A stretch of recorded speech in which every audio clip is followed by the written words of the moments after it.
Mateus capítulo 6, versículo 33, a palavra do Senhor nos diz assim: portanto, ponha em primeiro lugar na sua vida o reino de Deus e aquilo que Deus quer, e Ele lhes dará todas essas coisas. Vamos repetir? Portanto, ponha em primeiro lugar na sua vida o reino de Deus e aquilo que Deus quer, e Ele lhes dará todas essas coisas. Meu Deus e meu Pai, fala, Senhor, aos nossos corações, que a Tua palavra possa produzir em nós aquilo que o Senhor determinou para a vida de cada um desses Teus filhos. Sejam os que estão aqui na igreja nesse momento, ou os que estarão assistindo a essa mensagem através do nosso canal do YouTube, do Instagram, que o Senhor abençoe e transforme vidas, em nome de Jesus. Amém. Glória a Deus. Deus seja louvado. E se você não é inscrito no nosso canal, se inscreva, curta os nossos vídeos, dá o seu like e compartilhe os nossos vídeos em nome de Jesus. Deus abençoe a tua vida.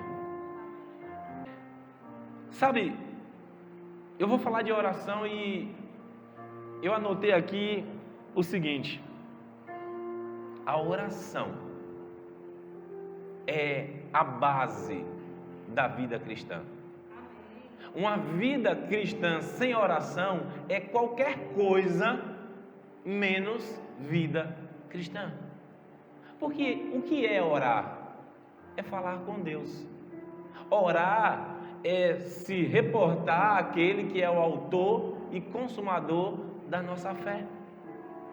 Então precisamos a todo tempo estar orando, como diz 1 Tessalonicenses capítulo 5, versículo 17, ore sempre, ou orai sem cessar.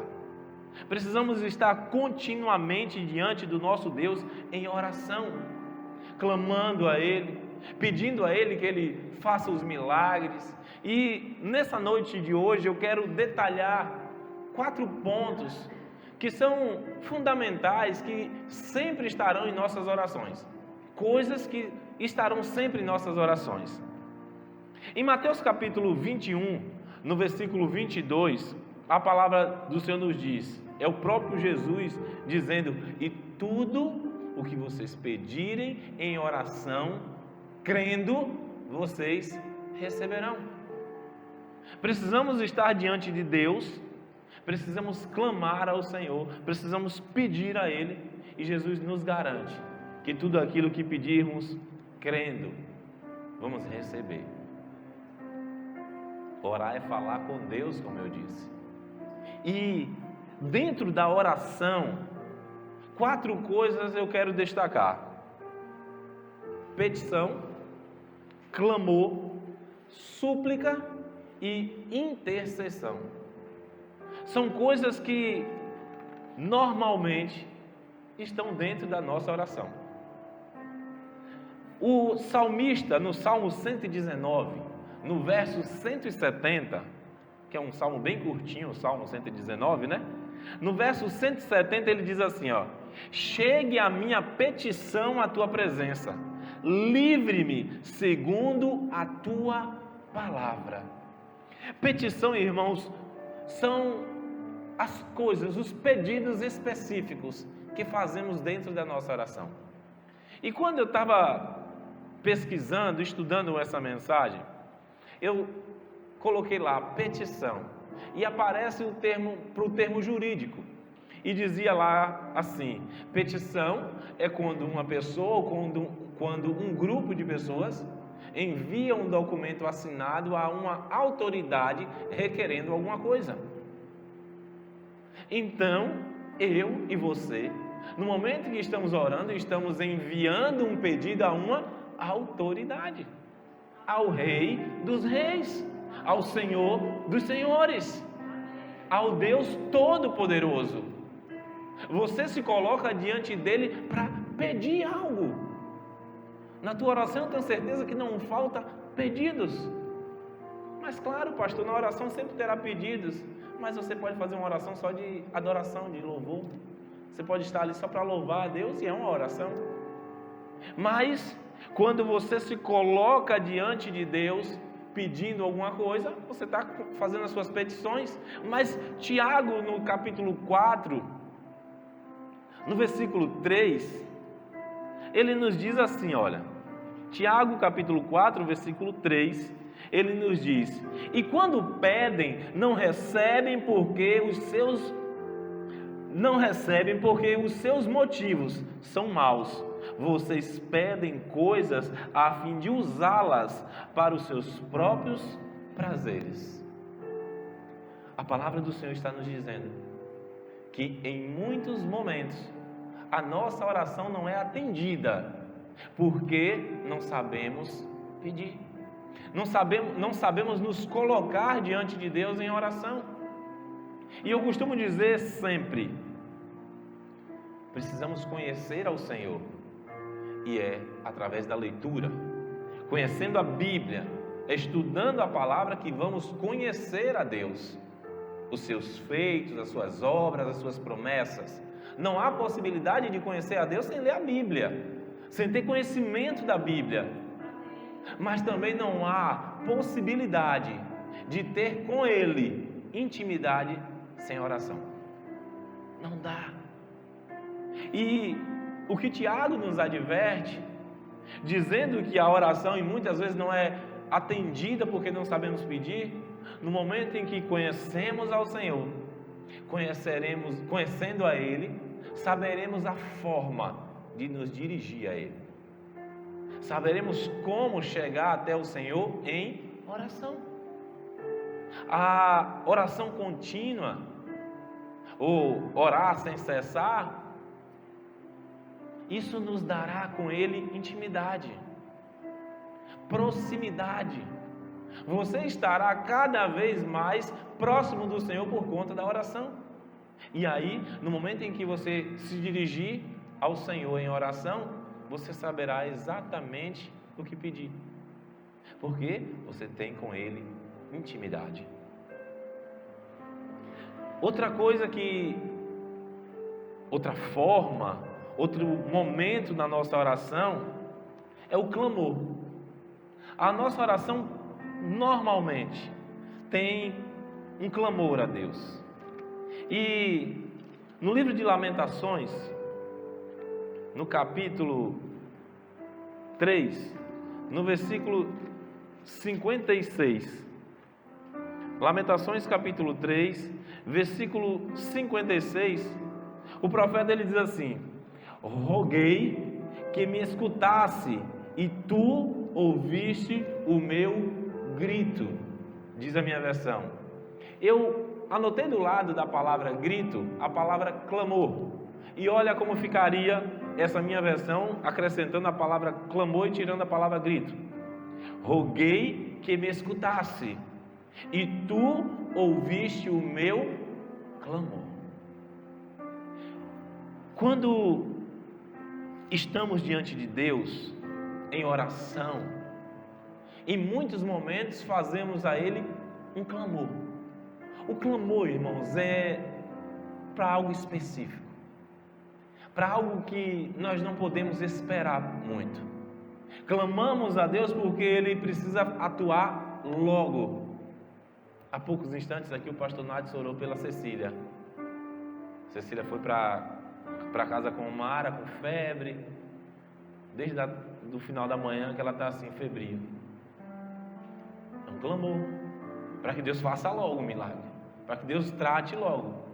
A médica disse, se não melhorar, traga amanhã na urgência, mas vá monitorando. Mas o que foi que fizemos aqui?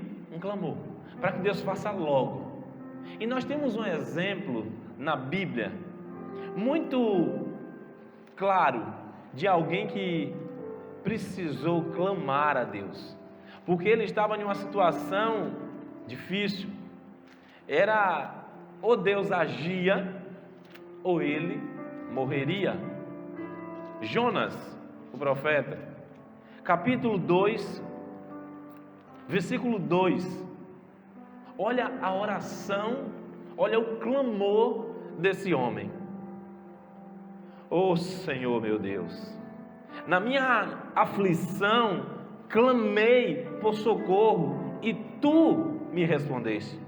Do fundo do mundo dos mortos gritei pedindo socorro e tu ouvistes a minha voz.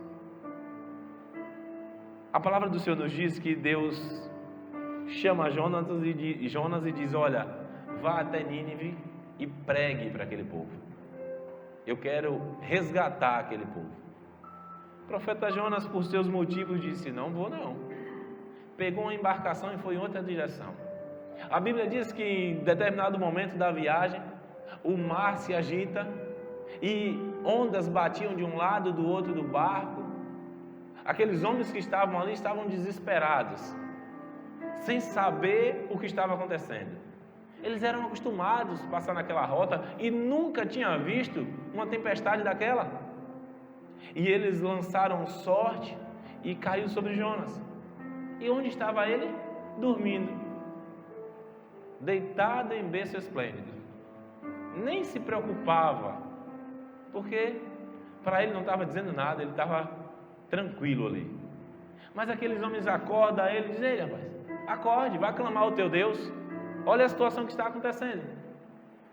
Mas me diga uma coisa: qual é o Deus que você serve? O que foi que você fez? Por que você está aqui? Para onde você está indo? Quem é você? E Jonas entendeu que tudo que estava acontecendo naquele instante era culpa dele. E ele diz: olha, eu sirvo ao Senhor dos Exércitos, ao Deus de toda a terra, ao Deus que fez todas as coisas, e eu estou desobedecendo a Ele. Se vocês não me jogar na água aí, isso não vai parar. Quando aqueles homens ouviram isso, eles temeram. Por quê?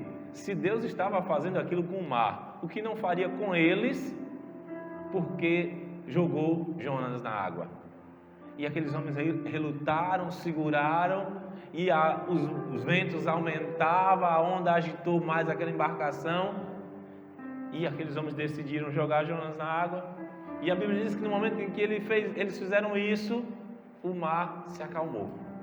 É como se o mar tivesse tragado Jonas e aquilo foi um comprimido para acalmar o mar. A Bíblia diz que durante 3 dias ele ficou no ventre do peixe, trancado. E é esse momento que ele clama a Deus. Ele não tinha mais o que fazer, irmãos. Ele não tinha 15 dias para esperar. Ele não podia ficar ali esperando: Deus, daqui a uns 15 dias aí, se o Senhor quiser me liberar daqui. Não. Ou Deus fazia um milagre agora, ou ele morreria. E é exatamente isso que ele diz: oh meu Deus, tem misericórdia. Tem misericórdia de mim. Olha onde eu estou. Eu te desobedeci. Eu fiz o que não te agradava. Se o Senhor tiver misericórdia, eu ainda vou viver. E a Bíblia diz que aquele peixe vai até a praia e coloca o profeta para fora.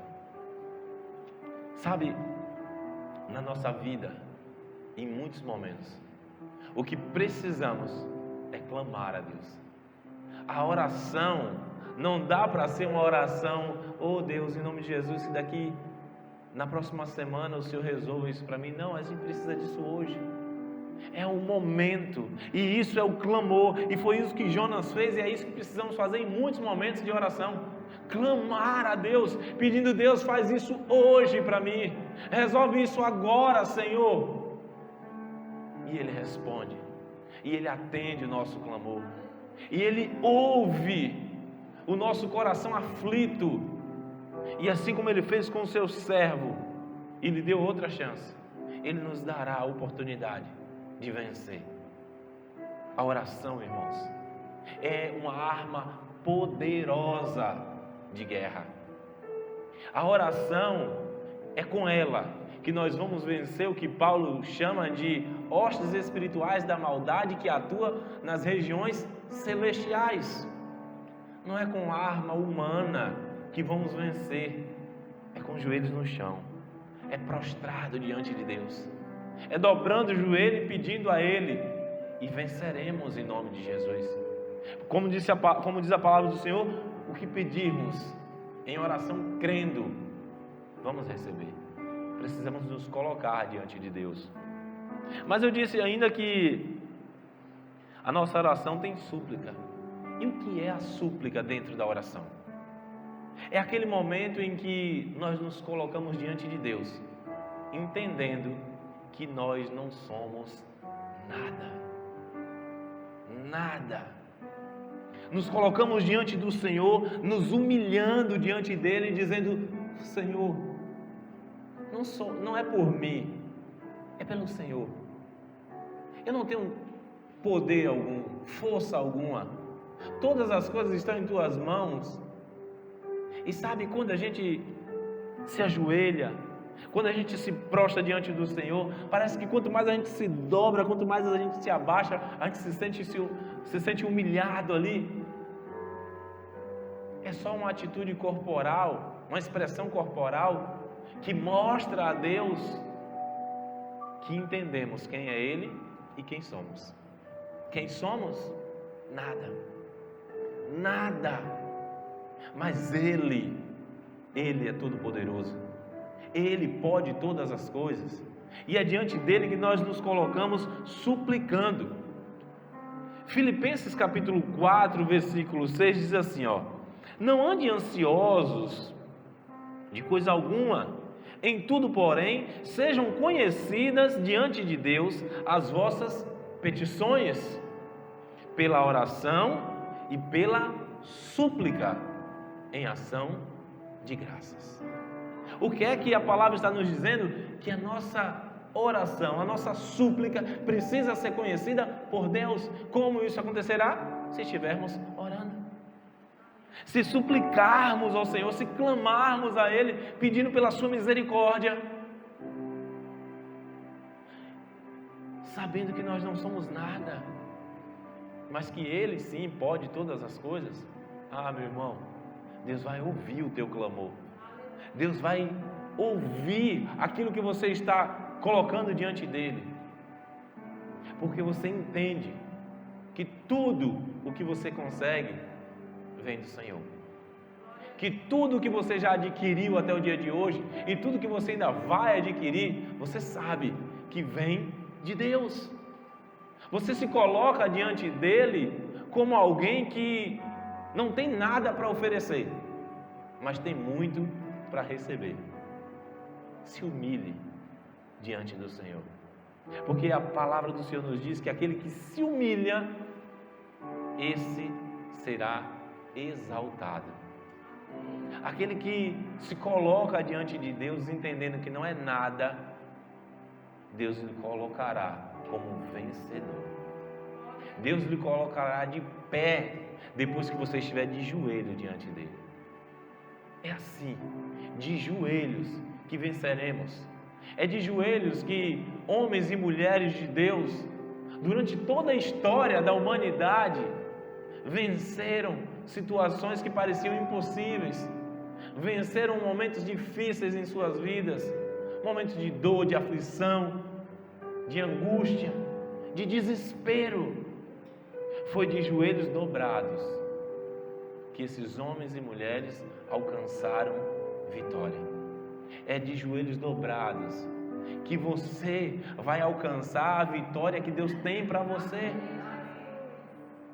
É com teu joelho no chão, é fazendo calo, é acordando nas madrugadas, é buscando a presença do Deus Todo-Poderoso, que você será vencedor em nome de Jesus. Mas eu falei 4 coisas, e a última das 4 é a intercessão. Intercessão, irmãos, é algo muito interessante e importante no nosso meio. Eu dei esse testemunho, que eu digo que é testemunho na minha vida, e vou repetir isso aqui. Quem me conhece sabe o quanto eu gosto de Fórmula 1, MotoGP, corridas de forma geral. E sempre que eu vou assistir uma corrida dessa, eu oro ao Senhor, Porque de tanto gostar de corridas, eu já vi muitas tragédias, já vi muitas mortes, como a do ano passado, que um menino de 20 e poucos anos morreu, numa corrida que até teve a semana passada da mesma. Eu já vi o maior ídolo que o Brasil teve na Fórmula 1 morrer. Eu estava assistindo aquela corrida, em maio de 94, Ayrton Senna, 1º de maio, e outras. E eu comecei a orar, toda vez que eu vou assistir uma corrida dessa, clamar a Deus mesmo, pedindo a Deus, intercedendo pelos aqueles homens que estão ali, arriscando as suas vidas para trazer entretenimento para quem gosta. Homens que estão em cima de uma moto a 320, 340 por hora, ou dentro de um carro com a velocidade semelhante. E aí, algo me despertou há uns 15 dias, ou um pouco mais, quando eu mandei um vídeo para um amigo meu, de um acidente que teve na MotoGP, e ele ficou impressionado com o acidente, e eu citei a ele que eu faço isso, dessa oração. O acidente aconteceu assim, eu estava mostrando a Lucas e ao pastor Nádio há pouco instante o vídeo. Os caras vinham de uma reta, no final da reta uma curva, claro. A curva era para a direita. Quando algumas motos já estavam dobrando para a direita, alguém que vinha ainda na reta caiu. A moto vinha a uns 300 por hora, ou um pouco mais, e essa moto começou a bater no chão e girar. E ela se aproximou da curva e passou pela curva, em linha reta. Ela passou a 40 centímetros do capacete de um dos corredores. E aí eu comentei com esse amigo, ele mora em Brasília, Tiago, o nome dele. E eu comentei com ele, ele disse: cara, isso é intercessão. E uma intercessão dessa tem muito valor diante de Deus. Até então eu não tinha nem percebido a importância do que eu fazia. E ele disse: olha, que interesse você tem? Você não conhece aquelas pessoas. Você faz isso porque você gosta. E ele usou esse termo, pura bondade. E Deus ouve uma oração como essa. Deus entende o clamor, a súplica, a intercessão que você está fazendo por pessoas que você nem conhece. E eu tenho certeza, vendo esse vídeo e sabendo o que você fez, a oração que você fez, certamente muitas pessoas fazem essa oração, até familiares, mas eu tenho certeza que Deus ouviu a tua oração e livrou aquele cara da morte. A moto passou a 40 centímetros do capacete daquele corredor. Se acertasse, ele teria morrido. Naquela noite, em vez de eu ter orado agradecendo a Deus como eu orei, porque Deus livrou aquele cara da morte, um cara que eu gosto, Valentino Rossi, eu certamente teria chorado naquela noite, naquele dia de domingo, pela morte de um ídolo, de um cara que eu gosto, que eu admiro no esporte. Por que eu estou contando isso? Porque eu estou querendo mostrar a você que a tua oração, a minha oração intercessória, clamando a Deus pela vida de alguém, muitas vezes que está longe, que a gente não conhece, faz muita diferença. Faz muita diferença. E é por isso que a palavra de Deus nos diz que devemos clamar pelas autoridades. Autoridades que a gente nem conhece, mas sabe quem é, porque governa nosso estado, nossa cidade, nossa nação. Precisamos clamar, interceder a Deus por eles. Precisamos interceder não somente pelas autoridades, mas por todo aquele que Deus trouxer ao teu coração. E eu não fico um domingo sem assistir uma corrida como eu aqui assisti hoje, sem clamar a Deus. E hoje teve uma batida feia na Fórmula 1. O cara bateu de lado a mais de 200 por hora. Saiu correndo, saiu bem do carro. A minha oração valeu? Eu acredito que sim. Eu acredito que sim. A intercessão.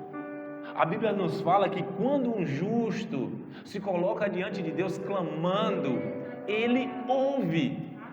E não importa se o que eu estou clamando a Deus é por alguém que está passando na televisão, ou se é pelo meu vizinho que mora parede e meia comigo, ou pelo meu primo, pelo um amigo, um conhecido qualquer. Deus ouve a oração. E sabe por que eu digo que Deus ouviu a minha oração naquelas corridas, na corrida que eu falei? Porque a Bíblia diz que o justo vive pela fé, e eu creio que a minha oração foi ouvida por Deus naquele dia. Nesse dia, só para fechar esse ciclo falando dessa corrida, eu parei de assistir a corrida porque deu um problema na internet lá em casa na hora. E eu parei de assistir na volta 7, mais ou menos, e o acidente foi na volta 11. E eu disse, meu Deus, eu não estou assistindo, mas tem misericórdia desses caras aí. E quando acabou a corrida, o vídeo apareceu na internet. Eu disse, a minha oração valeu. A tua oração vale, meu irmão. A tua oração faz toda a diferença na vida de pessoas que precisam da tua intercessão para que Deus salve, para que Deus livre, para que Deus tenha misericórdia. Moisés, servo de Deus, traz um exemplo para mim e para você extraordinário. Para não dizer que eu só falei do que eu assisti na televisão, eu vou ler com vocês o que diz Êxodo capítulo 32, dos versículos 11 ao 14. Olha que intercessão Moisés faz a respeito do povo. Porém Moisés fez um pedido ao Senhor seu Deus. Ele disse, ó Senhor, por que fizestes assim? Por que ficastes assim tão irado com o teu povo, que tiraste do Egito com grande poder e força? Por que deixar que os egípcios venham a dizer que tiraste o teu povo do Egito para matá-lo nos montes e destruí-lo completamente? Não fiques assim irado, muda de ideia e não faças cair sobre o teu povo essa desgraça. Lembra dos teus servos, Abraão, Isaque e Jacó. Lembra do juramento que fizeste de lhes dar tantos descendentes quanto estrelas há no céu. Lembra também que prometestes que daria aos seus descendentes toda aquela terra para a prosperidade deles para sempre. Olha o versículo 14. Depois que Moisés intercede pelo povo, olha o que diz o versículo 14. Então o Senhor Deus mudou de ideia e não fez cair sobre o seu povo a desgraça que havia prometido. Deus havia determinado morte para o povo. E por que isso não aconteceu? Porque alguém intercedeu por uma nação. Uma pessoa clamou a Deus por milhões de pessoas. E o que Deus fez? Mudou de ideia. Veja a importância dos seus joelhos dobrados, clamando a Deus, intercedendo ao Senhor pela vida de alguém. Meu irmão, minha irmã, em nome de Jesus, use essa arma poderosa de guerra para vencer os teus inimigos. Como disse Paulo, que a nossa luta não é contra a carne nem contra o sangue, mas contra as hostes espirituais da maldade que atua nas regiões celestiais. Quando nos prostramos diante de Deus, clamando, seja pela nossa vida, seja pela vida de outro, seja pela vida de uma nação, a nossa oração será como uma arma de destruição em massa dos nossos inimigos. Vamos orar e Deus vai exterminar a força inimiga contra a nossa nação, contra o nosso povo, contra a nossa família, contra a nossa casa, contra os nossos amigos. Interceda, clame ao Senhor, use essa arma que Deus te deu. Você não é nenhum super-herói, você não tem nenhum superpoder humanamente falando, mas você tem um poder dado por Deus, e é de joelho que Ele se manifesta. Clame ao Senhor, se coloque em nome de Jesus, como alguém que ora e vença as suas batalhas de joelhos, em nome de Jesus.